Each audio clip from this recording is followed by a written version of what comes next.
Hi everyone, thank you very much for attending. It's Rutgers Federalist Society's first debate of the new year. My name is Joe Bach, and I'm president of the Rutgers Federalist Society. The Rutgers International Law Society is co-sponsoring today's debate with us. With me is Rutgers International Law Society President Rees.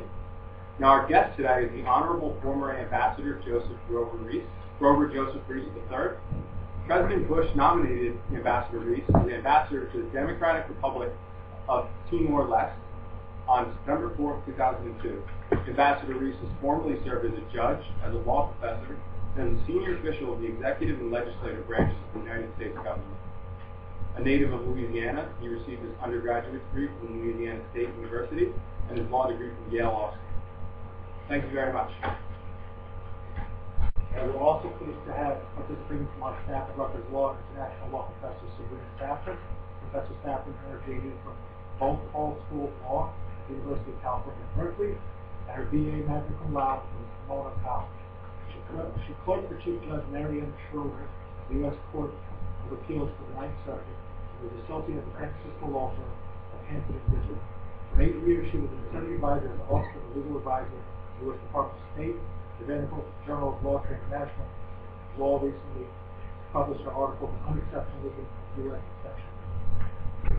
Now each participant will have 20 minutes, and following that section, each participant will have a 7-minute rebuttal. Finally, we'll have a 30-minute question and answer period. Thank you very much. Professor Safrin will go first.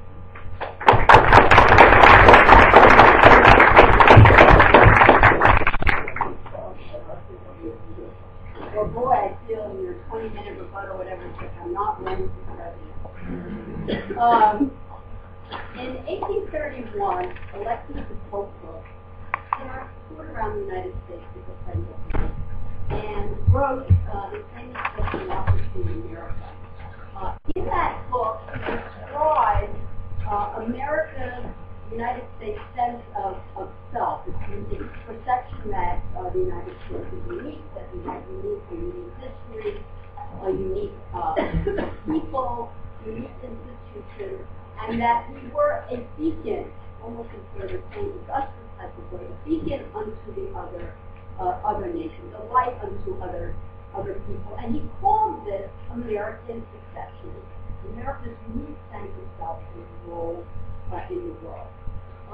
The collapse of the Berlin Wall in November 9th of 1989 and the demise of the Soviet Union left the United States as the world's sole remaining superpower.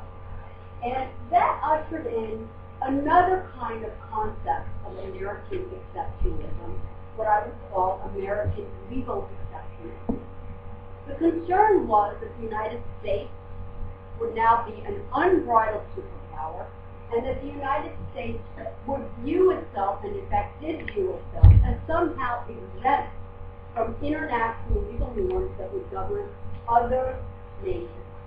Or, as Harold Post, the dean of Yale Law School, put it, that America was a place of advocating or wanting to enjoy double legal standards.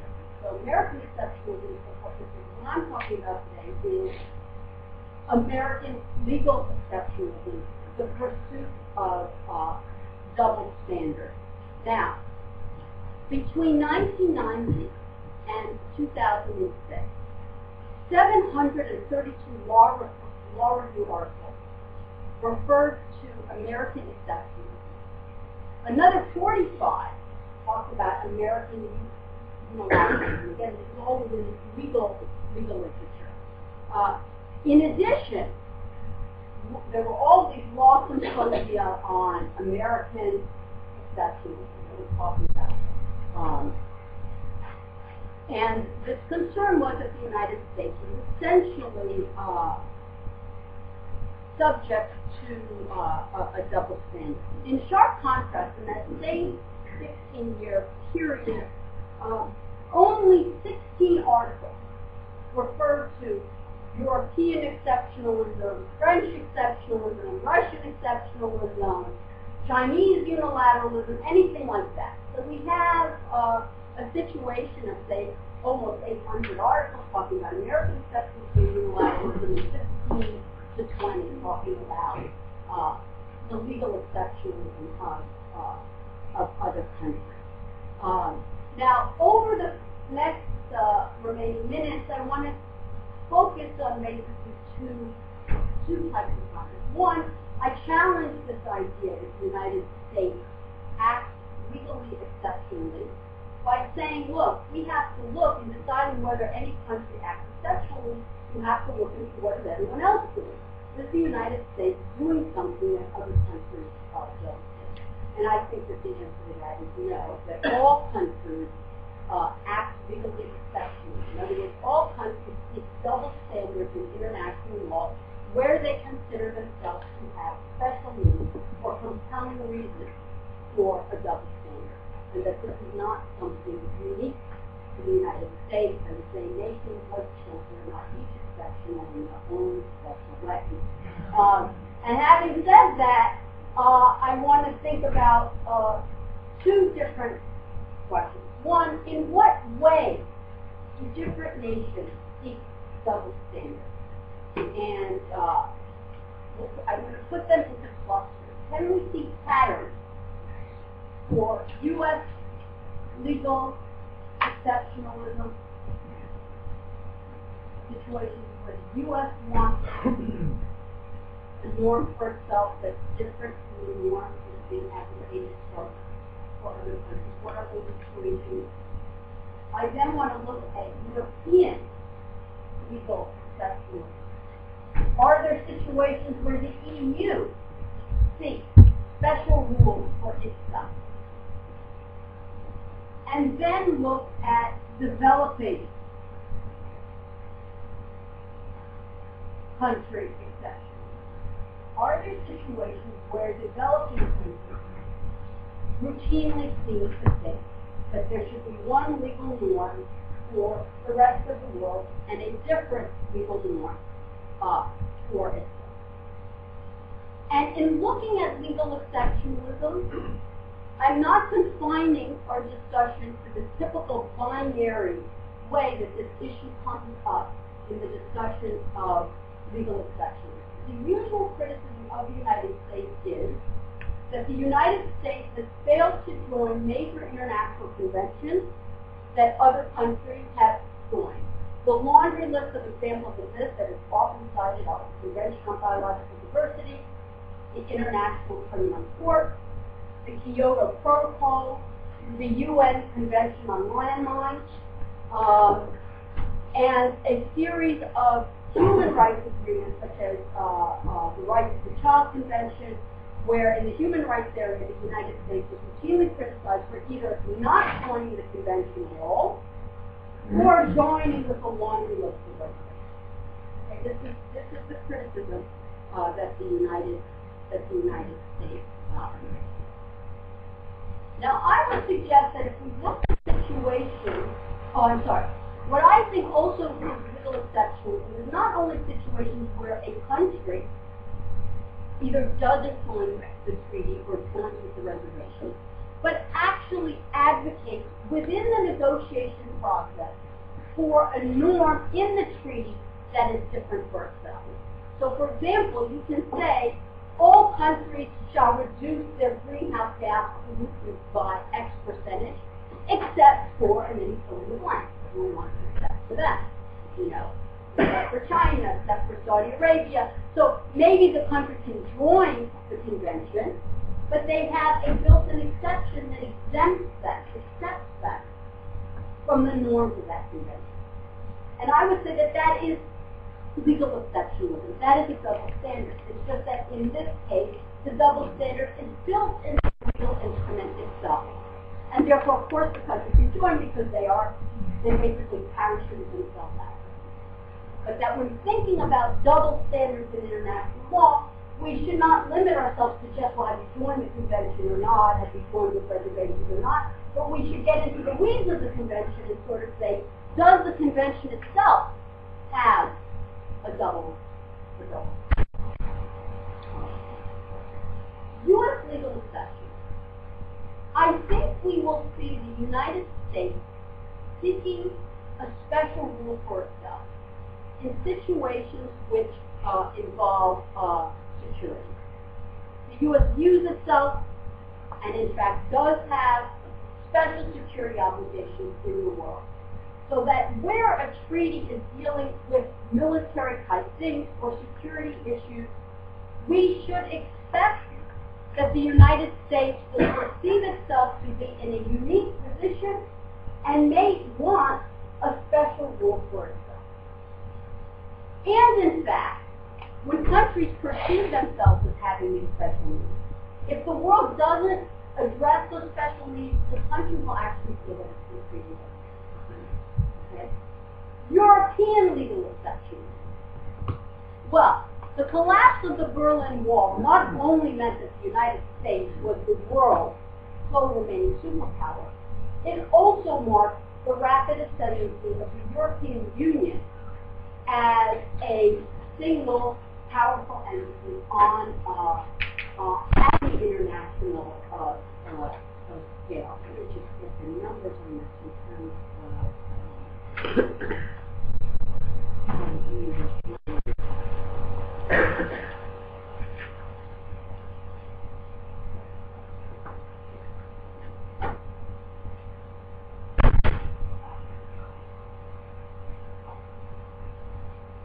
In 1989, the European Union had 12 members. Today it has over 27, and there are more countries that want to join the European Union. So there's the European Union with its 27 members, and there's the EU wannabes, who are very careful at international negotiations not to piss off the European Union because they want to join the club. And that is the reality of international treaty negotiations today, that the European Union, in terms of the room, when you go in an international negotiating theater, you have 190 countries sitting there, the most unusual thing going on is not the United States, it is the European Union.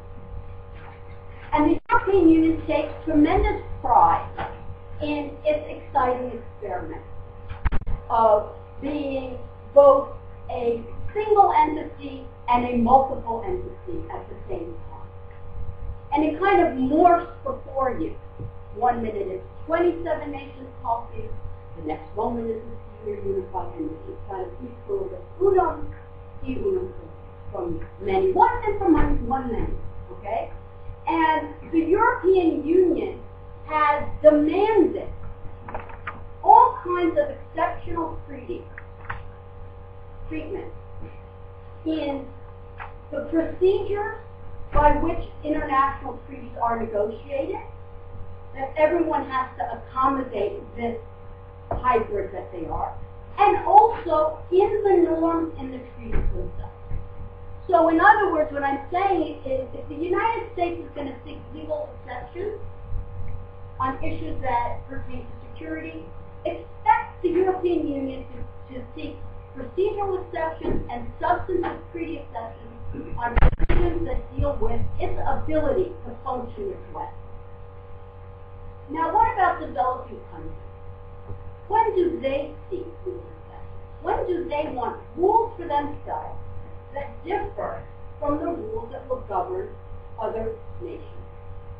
We see this exceptional double standard pursuit in environmental agreements and in trade agreements in particular.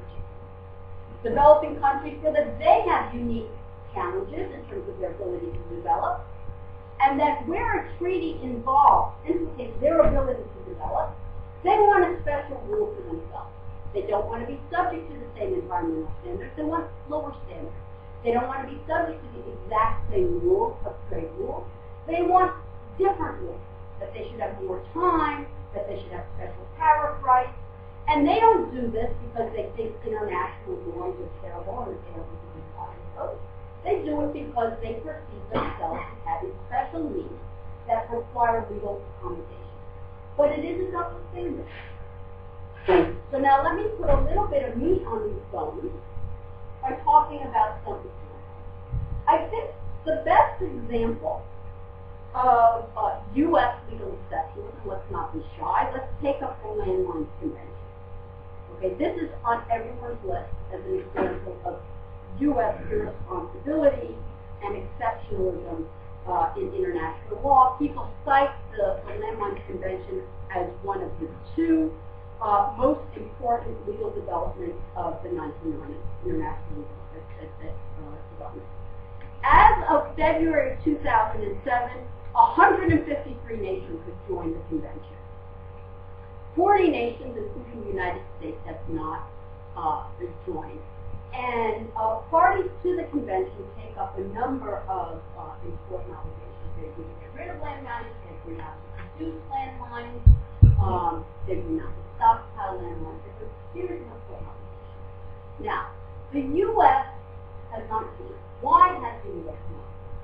The main thing that the U.S. wanted in the negotiation of the Landmines Convention, something I was not involved in the negotiation of this convention, was an exception for the demilitarized zone that separates the two parties. The United States has undertaken an obligation to protect South Korea from North Korea and has implemented that obligation by mining the border, basically, between the two Koreas. Military personnel said that the United States basically could not fulfill those obligations without the U.S. So the U.S. sought a built-in exception in the treaty. They wanted an exception for the Korean Peninsula. This was denied. So the U.S. request was denied. The U.S. thought, well, why don't we say not only for the United States, but also for other situations where countries are dealing with a defined border like that. And that was also denied. So we see, here we have a statement by President Clinton on this.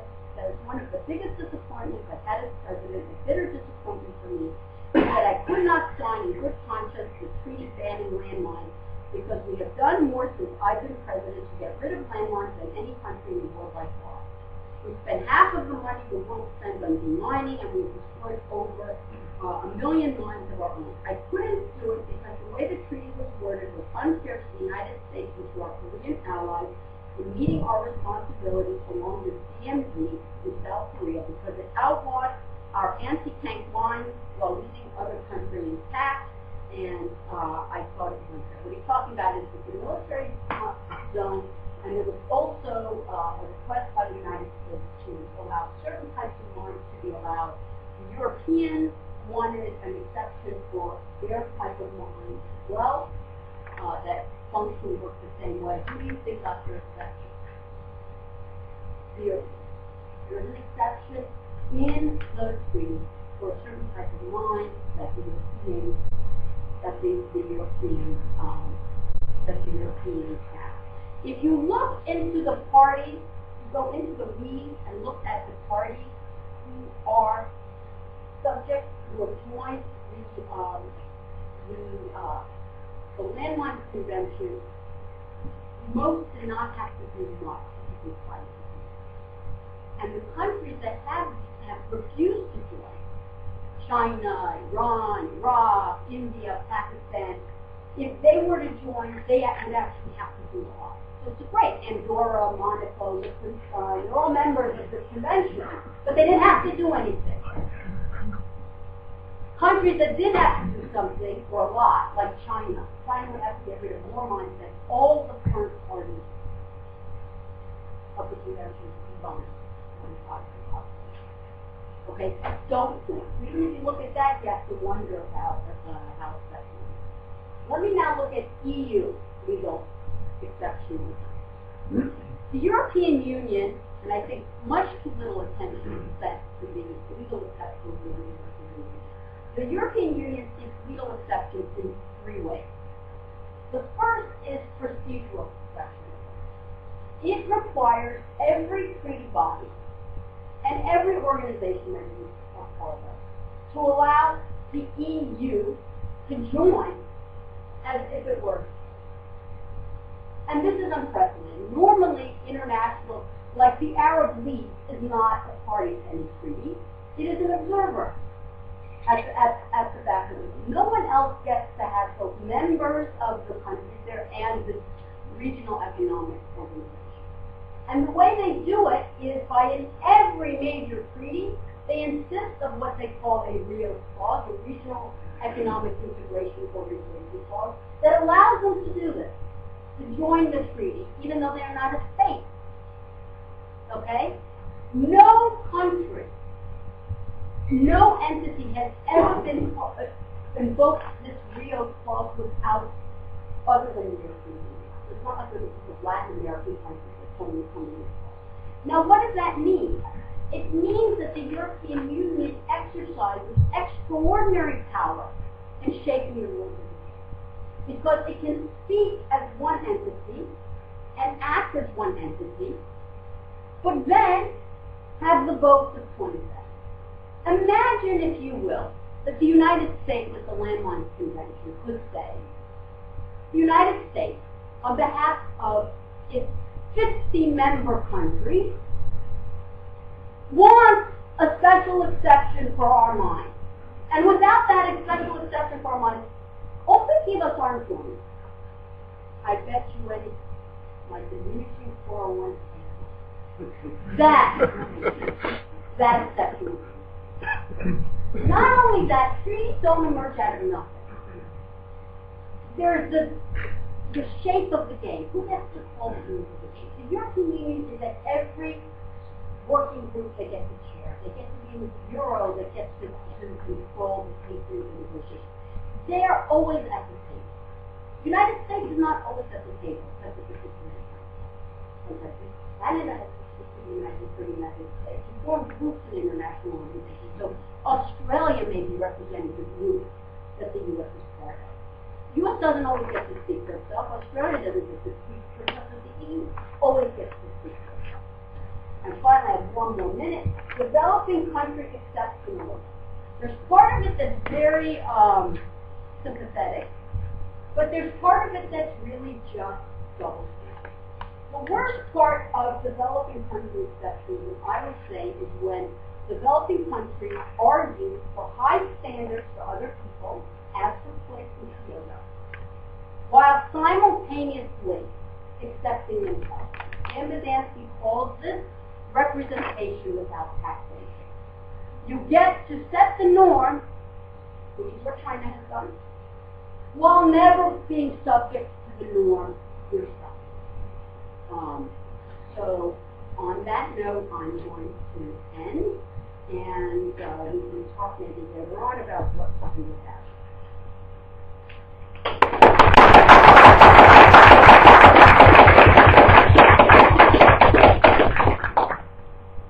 Well, I'm a little embarrassed because this is the bill is in debate, and I don't disagree with anything that Professor Safrin said, except maybe a couple of the adjectives.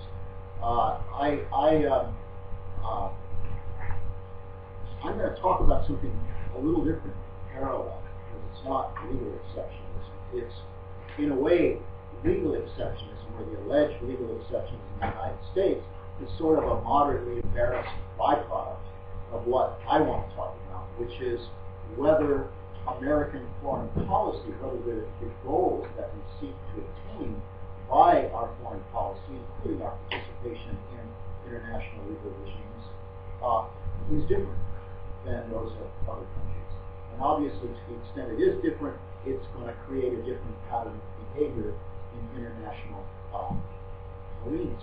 Now, one thing I would say is that, as Professor Safrin has pointed out, our exceptionalism tends to take a different form.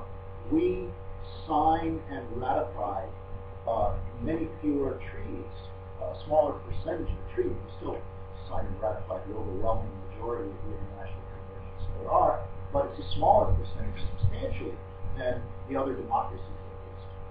And often people who want to embarrass us are able to embarrass us by saying, look, you know, the only other country that hasn't signed the Convention on the Right of the Child is, I don't know, Somalia or Sudan. I think Somalia I think it was Somalia, and they just couldn't get their act together to do it. But I submit that the reason for this is that I've talked to foreign ministers of a couple of developing countries and other senior officials who said, well, why don't you just do what we do? You sign everything, and then you decide the extent to which your national sovereignty shapes the way in which you comply. In other words, you we sign everything and then we decide what you're going to comply with. And I think the United States has done that a couple of times, and it's been deeply embarrassing in a way that, you know, we're actually more easily embarrassed than some of these other countries. But mostly we don't do that. Mostly, just as in the case of the landmines, I mean, our position was that we had a principled exception. We had landmines that you could turn off. That was one of the kinds of landmines we wanted accepted. We wanted landmines that once the conflict is over, and the big problem with landmines is they're there forever, and the conflict can be over for 20 years, and little kids playing in fields are getting killed by them. Well, we have a kind of landmine that you can turn off. So perhaps because of the Korea reason, or perhaps because of other reasons, we wanted an exception for landmines that you could turn off. It would be dangerous after that. You couldn't get it. Similarly, in the case of CEDAW, the Convention on Elimination of Discrimination Against Women, the rights of the child. I mean, there are specific reasons, and you can agree with them or you can disagree with them, but they often have to do with legal rights or constitutional rights that have been held to exist in this country. When I used to teach international law, I used to point out the first day that when the international legal jurisprudence talks, and writers in particular talk about municipal law, they mean, among other things, the United States Constitution. And you know, when you've got two systems, each of which begins by asserting its own supremacy, as you do in the case of United States constitutional law and international law, sooner or later there's going to be trouble. And part of the way that the United States seeks to avoid that trouble is to be very careful about what we ratify. And when we do ratify something, ratify it with reservations so it doesn't make us not have to violate our own Constitution in order to comply.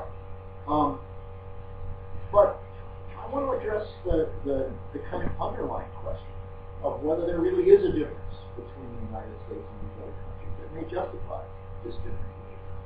I want to go back to one of the conferences after World War II. I think it was the Alta Conference. I actually haven't been able to find out. You can find everything on the internet except what you guys want to find. But I think it was the Alta Conference, and there was a kind of a meeting after the meeting, and the French representative was going on and on about the Americans. The Americans, they think they're so great, they do this, they do that, they think they know everything, they know nothing. And the British representative got up and by way of ending the conversation, said to the others there, yes, you are perfectly right about the Americans. Everything you say is exactly true. Unfortunately, they're the only Americans we have. The good news, the bad news about the United States' role in the world during the 20th century was that we thought we were something special. We thought we had a unique role to play in the world. And the good news is that we usually did, and we usually were. Of course, we behaved in many, many respects just as the British did. And of course, we got nervous when our principles began to collide with our interests. We looked like the mark.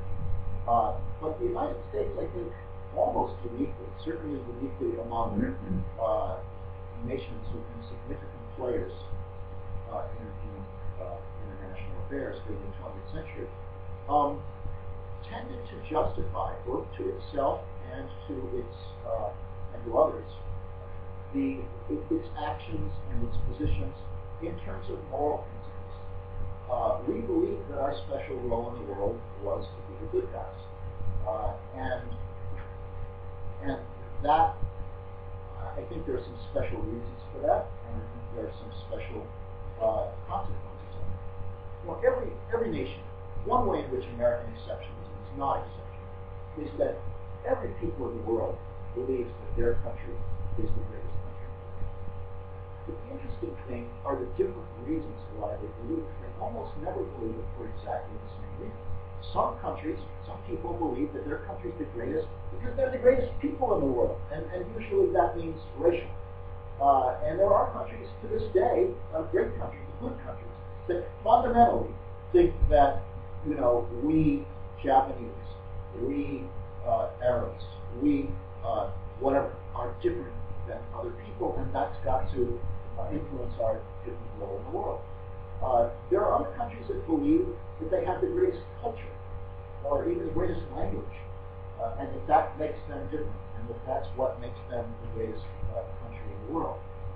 There are lots of, of course, many countries believe they have the greatest religion in the world. In the United States, we believe that our country is founded on certain ideas, and that those are the greatest ideas. And we don't really want to be exceptional. We want everyone to emulate our ideas, but we tend not to think that anyone's gotten them exactly right. But aside from whether anyone's gotten them exactly right, that's what we think we're about as a people. We even disagree on the content of those ideas. We tend to articulate them as freedom and democracy. And liberals in the United States and conservatives in the United States have lots of disagreements on what liberty, on what freedom and democracy are. But actually, it turns out that, as I'm sure Professor Safrin had painful reasons to experience during her days as a negotiator for our government, as I did too. It turns out that the spectrum on which we disagree is really a fairly tiny segment of the whole spectrum that exists in the world, and that ideas that resonate with both liberals and conservatives in the United States may not resonate elsewhere. We have, and this is an example about which I want to make several points. We have a general agreement in the United States about the importance of what are now called in the world human rights. We have a general agreement that it's just wrong to put people in jail for their political opinions, for their religious opinions. And we have an agreement and to torture people and to kill them extrajudicially. We have a general agreement that ought to play some role in our foreign policy. Now, there are stark differences, and they tend not to be exactly left-right differences within the United States about how to implement that principle. There were two coalitions. When I worked in Congress in the 90s, there were two bipartisan coalitions. And one was a bipartisan coalition that tended to consist of many of the more liberal Democrats and the more conservative Republicans.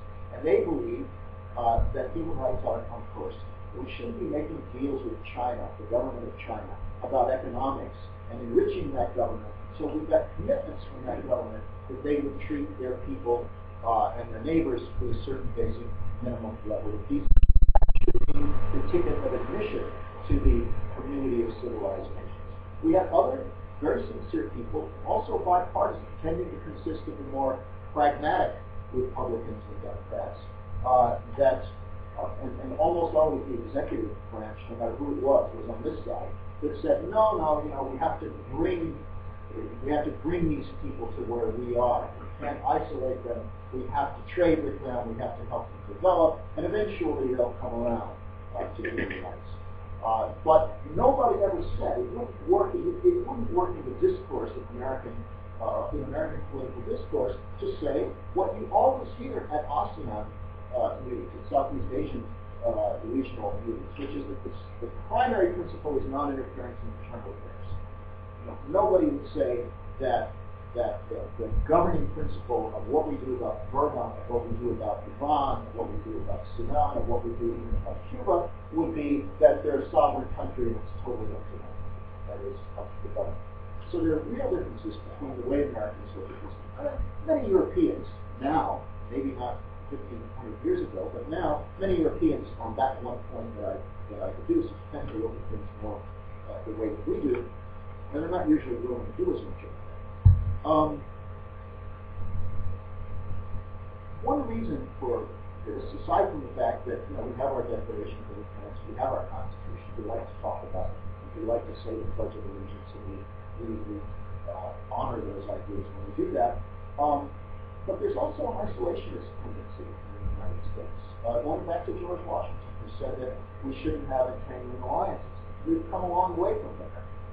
But I think that international engagement, whether it's joining a treaty or whether it's going to war, has to be justified to the American people.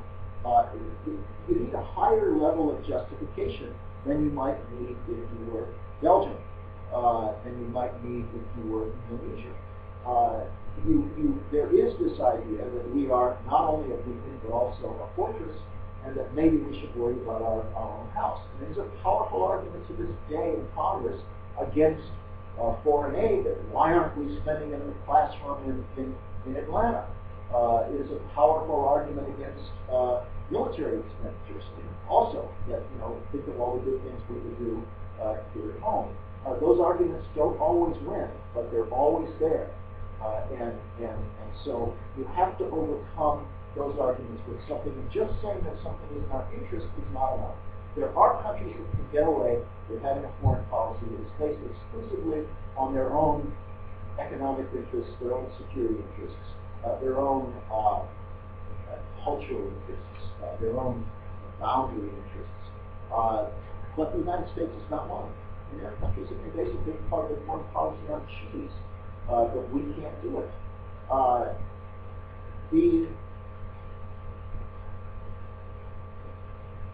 Another thing about American exceptionalism is that it's often, when people say about us that we think we're something special, it's usually in the context of, oh, well, you're the world's own superpower. You want to do things and not let other people do them. I find that defending American exceptionalism to anyone who's not American and to American elites is a little bit like defending judicial review to anybody who's not an elite. They have a lot of trouble understanding why the courts should get their way. And the way I think to make it understandable is to say it's not a power, it's a duty. What James Madison said John Marshall said in Marbury versus Madison was not that the courts had all this power. It was that the court had a duty when confronted with a law and with a constitution to honor the Constitution. And that's really, I think, where American exceptionalism comes from. That's how American policymakers tend to think of the reason they have that the United States is different. It's not that we want to be different, it's that we have to be different. Let's take this idea of unilateralism. I've got that charge so many times. I basically, and I'm convinced that Professor Safrin understands, and maybe he's part of the reason about this, on Kyoto. So many times I got hit with you guys, unilateralists, you didn't join the Kyoto Convention. And I just had a rule about that. I will discuss our unilateralism in the context of the Kyoto Convention for as long as you want, as long as you can begin by telling me in a minute or two what the Kyoto Protocol actually said. And many of the people had no idea what it said. And they didn't know, for instance, that it wasn't really designed to reduce emissions. It was designed to redistribute the right to emit as a first step toward reducing emissions.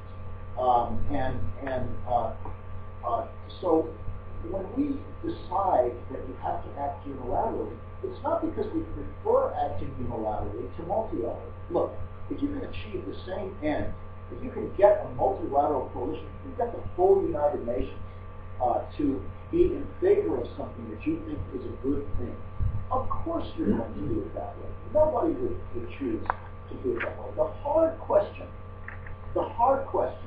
is, what do you do when you can't get that done? When your choice is to achieve a bad outcome, what you sincerely regard as a bad outcome on the merits, multilaterally, or to achieve a good outcome unilaterally, or more often with a few partners, not just yourself, but a few partners with not established international networks. And that's tough. And I'm not saying that you should always choose the unilateral course, because sometimes the goal to be achieved won't be that important. It will be outweighed by wanting to build coalitions and build plans in case you need them more later. But sometimes, I think for most of us, think about it think about it in your own life, think about it domestically. There are going to be times when getting a good outcome is just more important. Getting a right outcome is just more important than doing it with a whole lot of people and getting a broad consensus.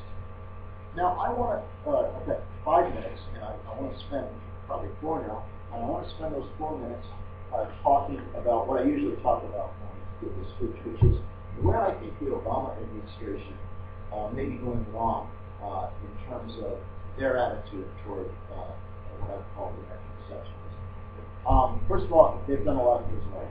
I totally agreed with President Obama's executive order saying that interrogation techniques, no more expanded interrogation techniques. There are countries that can get away with serious debates about whether what they're doing is torture. The United States is not one of them, for the reasons that I have suggested. I think he's made some excellent appointments. I think his appointments to in human rights areas, in DRL, the Democracy and Human Rights Bureau, the Refugee Bureau, the Ambassador Against Trafficking. These are people who've worked in those areas for years, who are just great at it. In Washington, we have a saying, this person is exactly the right person for the job. He deserves it, but he's getting it. And that happened. There are a lot of other things I agree with President Obama about. I think he gave a brilliant speech accepted by Nobel Prize, including the part where he said he didn't deserve it. But it was a wonderful speech. He really got a lot of things right that I think probably took a little courage to say to that audience. But you know, in terms of the real concrete foreign policy, we have three things they've done that I think are just exactly wrong. And one of them is it's the highest accolade that you can give. If you work with the State Department, to the about a president or a secretary of state, he listens to the bill. Now, of course, you should listen to the bill. You know, you've got to know what people are thinking, but you shouldn't let the bill run foreign policy. Roscoe Pound used to talk about the cult of expertise. And he was talking about the legal profession, but the idea that you only hang around with people who agree with you, and therefore other people who disagree with you just don't have the facts here. You know, they've got ideology, you've got the facts. And in foreign policy, I think that's easy to see. I see it at the State Department all the time. You see it in the UN, you see it in the World Bank, that they just do things that are wildly counterintuitive, and the reason it's okay to do it is that everybody else in the diplomatic corps and other diplomatic corps thinks that it's the right approach. And the right approach is usually to make agreements. You do not make your career as a diplomat by, you do not make a reputation, at least as a senior diplomat, by not making deals. And you know, you don't really get a very good career by making a deal with Canada. If you make a deal with North Korea, then you have accomplished something. You're a superhero. So I think there's that problem. There's the problem of thinking that somehow it's a problem if our foreign policy digresses too much from that of the EU. And there's this idea that we have to talk to everybody without preconditions. Unfortunately, talking to the government of Burma without preconditions sends a message to the government of Burma. It sends a message to their victims. And then a couple of other things like not talking to the Dalai Lama. I actually thought the Obama administration would be better on China policy than the Bush administration was. But you know, President Bush, he believed in engagement and so forth. They at least met with the Dalai Lama. Finally, President Obama did too. But I think a lot of this goes hand in hand with the idea of letting elites, whether it is American foreign policy elites or foreign policy elites, you know, judging yourself by what they're going to think of your policy. So many times in my career, particularly in the United Nations, the United States wasn't willing to be the full cat on one party, on Sudan, on Burma, on rape as an instrument of oppression and conflict. We didn't get anywhere because nobody else wanted to. And we had sometimes to play the role of shaming other people who basically agree with us into doing what they do is right. Thank you.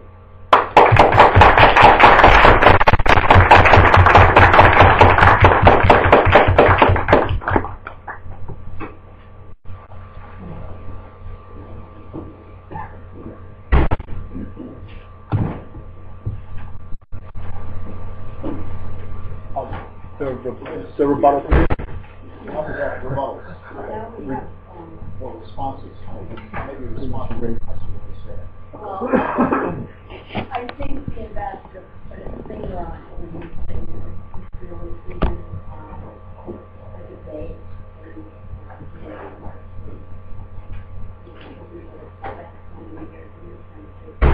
have a lot in common in terms of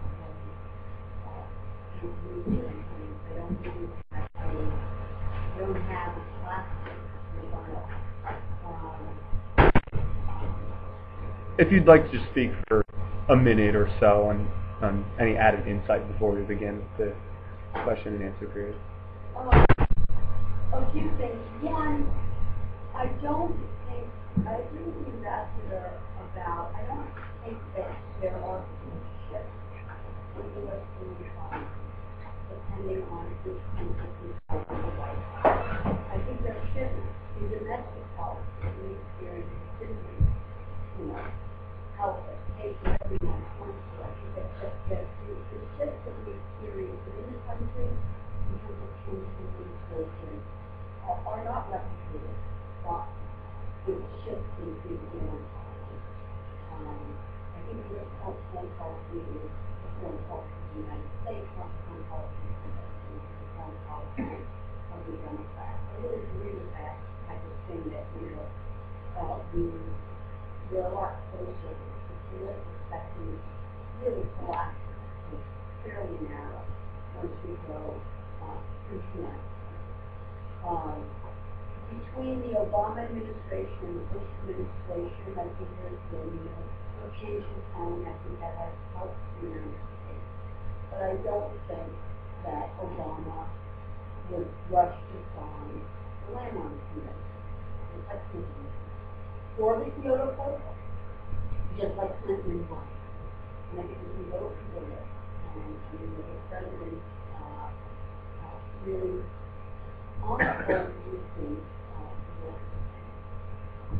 second point, not exactly the same, but it's kind of, I was in the State Department for Bush 1, Clinton 1, and Bush 2. And it wasn't this, massive government. We were not forced out to the second point, European Union. I think both referenced it. I think this is maybe my biggest pet peeve. I think they've gotten a pass, or too much of a pass. I think that there is, when I went to Arkansas, I wrote this article in Structural Discussion with all of the academic elites and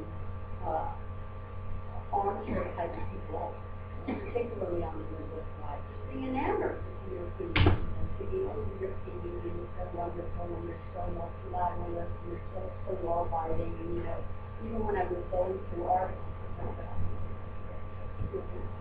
right, you look at the articles and go through the books about the United States and tax titles are not cleaned up. The European Union articles, you title, we the better people of Europe. Okay? I'm not investing them. And there was sort of this drumbeat of this, and I do think that some of these people have now joined high levels of the Obama administration. I would be very wary. It's not to say that we don't have to learn from our European allies. But I think sometimes we are dancing with our enemies rather than and we need to be mindful of this, and not be so enamored by the fact that we're doing all of these multi-speak all the time. I really think, and they also need to be worried about being caught up with their own rhetoric about we the better people of Europe. And I think a classic example was that the Europeans did not vote to have someone from the United States on the U.S. Human Rights Commission. So what ends up happening is after this makes the case voters and everything else, and it's glorious, now Europe, whose human rights position is substantive, is very close to the U.S. substantive human rights position. The U.S. and the Europeans share a lot more human rights than the European Union shares with, Syria, Sudan, Libya, and all. Now they're on the human rights position by themselves, and they have to defend these values by themselves. I think PR smart, and to care about human rights very stupid. So I think they need to be worried about all of this adjusting their halos all the time and humanizing the United States. finally, on a lot of people said some people refer both these asking myself Kyoto because I think Kyoto does, but we have one of the biggest challenges facing our planet, huge problem, and yet I think it encapsulates many of the issues involving exceptions. The European Union got social exceptions where the EU bubble provision, where the EU gets to trade among themselves, but they didn't want it to live. They didn't want people to be able to trade with Mexico, but they wanted East Germany, the former East Germany, offset of the Roman Empire. Complete double.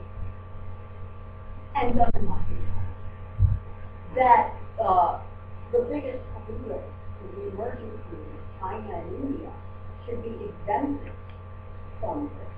Again, doesn't help if you're polar bear, you're not enamored by the exception. Okay?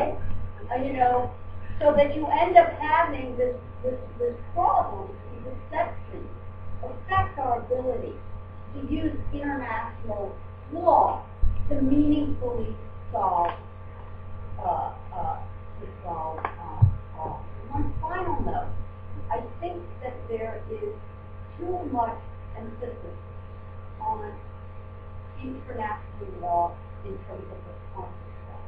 I think that becomes to be treated as an overthrow of international law. The more international law, the better. The more treaties, great. And these treaties, they just kind of produce just like the rabbits. They have the framework convention, then they beget protocols, and the protocols have working groups to develop rules about. It's like, you know, it's just going on and on and on and on. I think it would be better in terms of an international legal agenda that having fewer rules, less exceptions. So if there's a narrow band that we can all agree with, let's go for the narrower band. And be less ambitious, but more effective. Well, once again, I agree with everything, even the adjectives this time. I do have to say that I do have to say that one compensation of the problems with Kyoto Protocol is that the polar bears have got a terrible human rights record. But we didn't talk about Iraq, and we didn't talk about the Vietnam War, and I'd like to just fill in the part about those two, because those are certainly Iraq was the main thing we got hammered for. We got hammered for it no matter what the debate was supposed to be about during the time that I was working in the State Department. And Iraq, we can certainly criticize it. And my own view is we certainly underestimated the costs of going into Iraq and doing it the way we did, which is always one of the things that you have to do, whether it's a classical just war theory or anything else you do. It's not only that the ends be justified and that the means be acceptable, but also that the harm that's going to happen from what you did doesn't overdo you. And I think that my own doubts about the Iraq War had to do with whether it simply bit off more than it chew, and whether it cost us opportunities, whether our very weak position vis-a-vis North Korea over the last few years was almost necessitated a fairly weak position with respect to Sudan, Burma, and some other places compared to what we really should be doing. Whether that's almost necessary by the fact that we're tied up in Iran and Afghanistan, why it would have maybe been better to be able to have good effects in those other parts of the world. But the attacks that I find unjustified are the ones that go to motive, and the ones that say this is proves that we just want to be a superpower, push this one. Often it's very personalized. Some of the very same people who attack vigorously any attack on President Obama will then use animal metaphors to describe President Bush, and they don't notice that they're doing it. They just think that it's okay. And the fact is that they're both good men, and they're both sincere, and they both have been trying to do the best that they could. But Iraq and Vietnam was another thing we got attacked for a long time. You know, we were fundamentally trying to do the same thing that we were trying to do in World War I and World War II, and in other places where what we've done has generally been knowledge to the good. People talk a lot about those weapons of mass destruction. You know, I sure wish we'd find some. Deep down, I wonder if Saddam Hussein didn't smuggle the gold. But you know, for me, and I think for a lot of people who supported the Iraq War, it wasn't primarily about the weapons of mass destruction. It was primarily about getting rid of this guy who used poison gas to kill thousands of his own people. And the questions were all, why this guy instead of somebody else? We were fundamentally trying to do, you know, you can criticize us for arrogance, you can criticize us for miscalculation, but don't criticize us for insincerity. The time to criticize us for insincerity, or at least for inconsistency, is when there's a Milad, a massacre, or when there's an Abu Ghraib, when there are, when we're not living up to the very goals that we use when we justify our actions. And that's why it costs so much to the United States. Again, there are countries, lots of them, who could get away with an Abu Ghraib or two. There are countries that can and do get away with a Milad or two. But the United States can't do it. I also want to say, by the way, that on more than one occasion in negotiations, when we came up against this problem of the EU wanting, and sometimes they wanted two organizational votes. They wanted the European Union and the European Commission, as well as each country. I used to say, well, hey, it's okay with me as long as Louisiana gets it. Thank you. Thank you. We will now.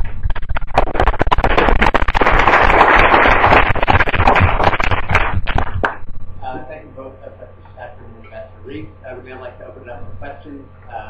The only ground rules are please introduce yourself and put your question in the form of a question, not a long statement. No, my name is Rees, and I'm the secretary of the Rutgers. And I've been recently come back from Europe, from countries that are not really sympathetic to the United States and especially foreign policy. And listening to the media, and I can really say that they really have a valid justification, from my point of view, about the sincerity of the U.S. foreign policy. I can't just now I can point to many examples why they did that. Begin with Iraq, which is compared to Saudi Arabia always. Consider why Iraq and not Saudi Arabia. Now it's involved, right? People most of their own section states. There's many other examples like Kosovo, for example, exceptionalism in Kosovo is a weak case, and then back in Russia for the Georgian taking away promises. Also about death row in the United States. For example, the value of I know they obviously have a world, but in the European Union, I believe they adopted the no death penalty and for maybe cultural values, but in states where many people say that putting someone back for the thing. I can just go on and stop, but you've given a lot, so why don't we respond to the ones that you've given? The thing that irritates me the most of all of the different criticisms that I hear is the one that American foreign policy is because of oil. You know, if it was because of oil, we should have just made a deal with Saddam Hussein. It would have been much more efficient. We probably lost a lot of oil because of the war. They accused us of oil in Vietnam. And, you know, nobody's been making, it's been 30 years and nobody's made any money off of oil off of Vietnam. And not only this, when China, China is now going into Africa in a big way. Everywhere, suddenly Chinese diplomatic presence is there. And the people who are defending China and saying it's okay, saying, oh, well, they need oil.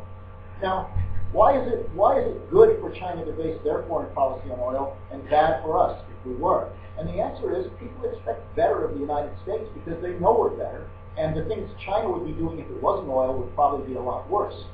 But, I've been in a lot of secret meetings and so forth. I'm not allowed to say what happened in those meetings, but never example, I can tell you, did anybody say that we should invade a country or not invade a country because of oil? It just never came up. Kosovo, I happen to think, is one of the noble things that the United States has done. And it cost us something. It cost us something in terms of straining alliances. It cost us something certainly in terms of our relationship with Russia. But our position with respect to Kosovo was the same as it is with some of those so-called breakaway provinces, is that we believe in self-determination. Sorry, Martin, just a follow-up question. How is it the same? Because in case of Georgian province, we promoted Georgian unity, but in case of Kosovo, we promoted Kosovo independence. Oh, I see. Yeah, but Murad also raised Georgia's. So just to clarify, it's not my question. And frankly, if I thought that, and I don't know as much about South Ossetia, as I came to learn, I didn't know anything about Kosovo when that started. And if I thought that the South Ossetians were a sort of a genuine people who had always existed as a people and who had been cruelly invaded by Georgia, then I'd be in favor of South Ossetia. That's not the appreciation I got. I thought South Ossetia was kind of an invention of Russia when it was the Soviet Union, when it was governing the area, and that they had largely had a sort of a Transmigrasi policy to create South Ossetia, as they did with so many other places, as they did with parts of Ukraine and Moldova. But even if you accept the principle of self-determination, you've got to stop somewhere, and it's tough. And the frontier questions are always the tough ones. But it doesn't make us insincere that we supported Georgia and we also supported Kosovo. I was just following up on that, but can I also ask my question? Completely different question. Professor Safrin. To both you and Professor Safrin, this question. The Iranian policy, why did we fail? Why couldn't we bring enough allies to enforce harsher sanctions against Iran? What happened? Question to both of you.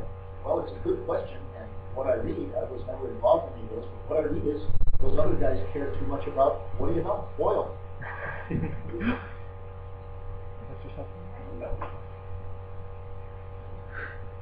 just think that it's very hard for those of us who are trained in law to well, we really sort of have to put real question, why should this be a separate state and why should that not be a separate state? I just think you see a huge amount of self-esteem from all countries. They'll support, the breakaway man Sabrina, but not the breakaway something else. And so there are 3 years left of the law to be, in the country, but they can bring the province of Nigeria to actually the sanctions. I think sanctions policy is one of the most serious ones. Because it's not as if we say, this is anyone who does X, any country that does X gets Y. First of all, there'll never be sanctions against any member of the Security Council. Right? Just as a landmark. We're not going to sanctions against China, international sanctions against China. Right? We're not going to. Then there's some countries, and the 10 non-permanent countries, they are picked by certain blocks. You're always going to have this huge presence on the Security Council because they've got the United Kingdom and France, and then they get nothing like a third of the group team. And there's some countries that will never be on the Security Council, and that's going to define whether you're going to get international sanctions. So you end up having these political realities. You've got the power, including legal power to pass resolutions, and then you have the economic issue. So, sanctions against Saudi Arabia for the treatment of women. Do I think that's likely to happen? Probably not. And why? It's not because of Saudi Arabia's political power. It's about oil, yeah. Yeah, I do. So, I think it's sanctions policy is very hard to, they can talk about it in Europe, but let me tell you, if you go through their closet, there are plenty of things that they don't live up to their standard. And you're left with this problem. Well, what do? Do you not have a standard? Because everyone's loyal to you. It is here, but not there. there's a point at which you've got a problem, because then you just become a handler. And the ones whom the standard is being applied to feel that they're not being treated fairly. On the issue of self-determination in these states, I hate the way we call, of course, this international law, and I hate that. I don't call them, I think I don't call them international law. I don't see myself as I don't. And one of the places where it's most unjust is the borders of trade. Most of the borders are created by European powers that can be treated about who is on the ground. Isn't it? It's who has the power to create a state.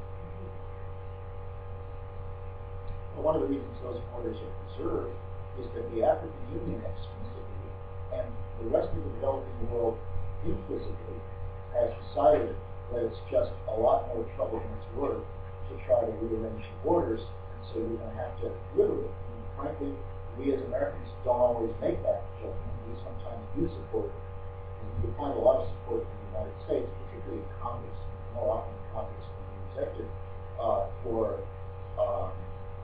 even the Nagas in here. And they are still scratching their heads trying to figure out how they got to be part of India.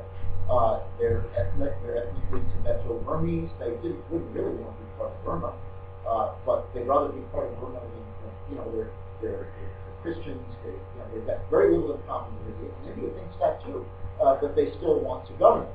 And realistically, the Nagas are very, very unlikely to get their independence. But they can get an audience in the United States with people who are not idiots, with people who are not on the fringe. And there aren't many places in the United States, in the world, that they can get that audience, because again, we do tend to think of foreign policy in sort of moralistic terms. You can't always implement it that way. When I was working in the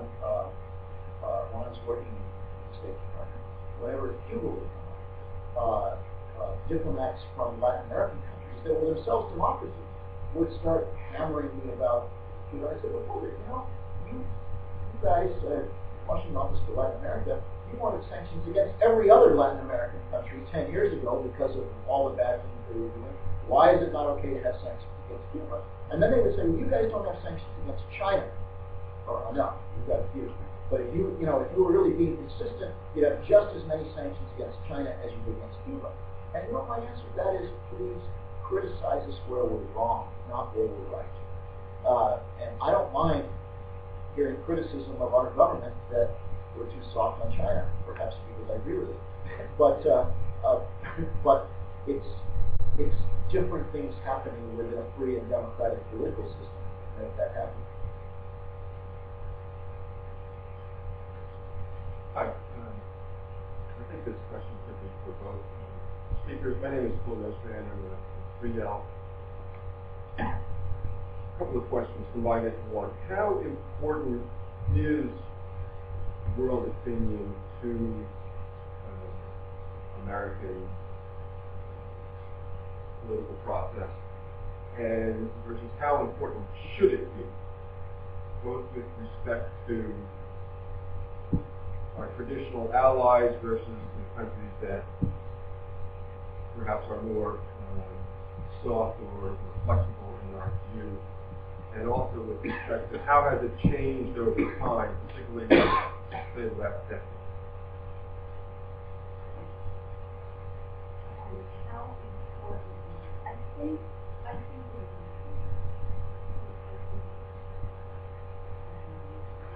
I think we should do everything we can to avoid making any moves to the government say including things that people want. I think we should always look for areas where we can agree, always agree everything we can. I think we can be better listeners and so it's going to be clear where other countries are accepting particularly where they're not talking and listening. We already have a full sense of history and a full sense of other people's history, and they have their something that I don't understand. I think we are living through this as a country much in the moment. Let bygones be bygones, which is one of the first things I think about being an American, but I think when you enter the international theater and you compare to China, we are infants, and many other older people in the world. People with very long-standing conditions that are not underground. Their life is saying that you themselves are around millennia, and I don't think we appreciate. I don't think we appreciate that enough. At the end of the day, it's something that we firmly believe in. I don't think we should do things for PR. And I think one of the problems that I had with the current administration is I think we often have that. We have these statements that press buttons, and then nothing would happen after that. We sort of design things for PR power. But it doesn't carry on. And I think that is not a good thing. I think that the administration was not sensitive to world opinion enough, and I think we suffered from that.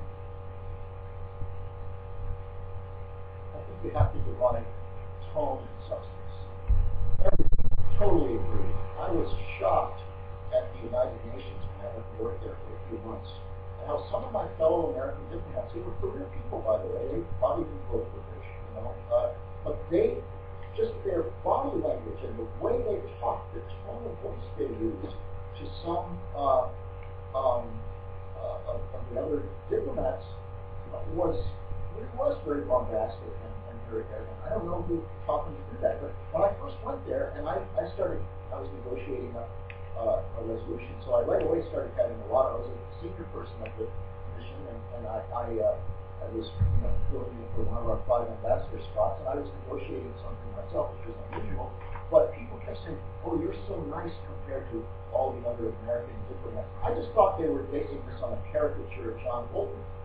But as I began, he was actually a very nice guy, by the way. But as I began, working with some of my colleagues, I realized that they sort of thought this was okay. And it's just the opposite of speak softly and carry a big stick, because then they'd squish out at the end and agree to something that really wasn't, in my opinion, in our interests. We ought to do the opposite. We ought to be very tough on substance. And yes, we're going to have to compromise. We shouldn't compromise at the beginning as a door prize. We should compromise at the end, and we should get everything that we could. And sometimes we're going to have to not join consensus. And the worst thing in the UN is not to join consensus. It's like, telling an awful joke at somebody's birthday party or something. It's just, you're not supposed to do it. We have to be prepared not to join consensus. They have to understand that getting a deal, any deal, is not the most important thing to us. But we ought to be very nice and very respectful and very understanding of their position when we're pursuing this course. One final question. I just said, my I guess during the Cold War, the U.S. priming air, I'm curious, how that affects the relations today with Iran or Chile or a country where we had coup in the past and now we're talking what we have Well, we have good relations with most of the governments in those countries because, not with Iran, and yes, they used our participation in a coup in the 1940s, as one of a very long list of things that were terrible around us. But in Central America and South America, we've got excellent relations with all those governments, and part of the reason is that now they've got democratic governments, and that we have participated in those. We've supported their transition to democracy. Now, in East Timor, where I was ambassador, the United States was allied with Suharto, the dictator of Indonesia, who invaded. And it turned out there had been a meeting where Suharto basically said to Henry Kissinger and Gerald Ford, "I'm going to invade East Timor." and they didn't say no. And I, the only defense I could offer of that was, well, if all you knew about East Timor is what we thought we knew in 1975, there was a pretty good case to be made for its integration with Indonesia. What the case that couldn't be made is what happened after they actually invaded. And I'm quite confident that if Suharto had said, and by the way, we're going to round up everybody who we think might disagree with us and execute them on the dock in the morning, the United States would have said, don't do that. And if you do that, there will be consequences. And there were. So you can't isolate the times in the Cold War or after the Cold War where the United States has supported the wrong side and say, that's foreign policy. The question is, what did we do when the side we were supporting did really awful things? And it took us a while, but usually you came around. What about, like, when we have, let me tell you, they Democrats and supported Pinochet? He was. And he, I mean, I don't defend Pinochet. Pinochet turned out to be a disaster in those ways.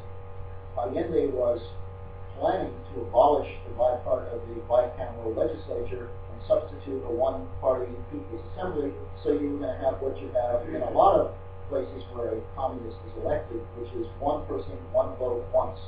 So Allende was not Thomas Jefferson. Whether we should have supported any effort to overthrow him is a different question, and there's no question that Pinochet was a dictator who did awful things. But the weakest part of the case is that Allende would have been great. All right, well, thank you very much, Ambassador, and thank you very much, Professor Safrin.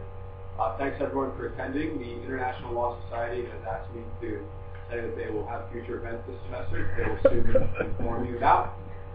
Federal Society, next week on Wednesday, we have our second event of the semester, bringing in Professor James Jacobs from New York University School of Law, who is going to discuss is hate crime legislation fair and appropriate?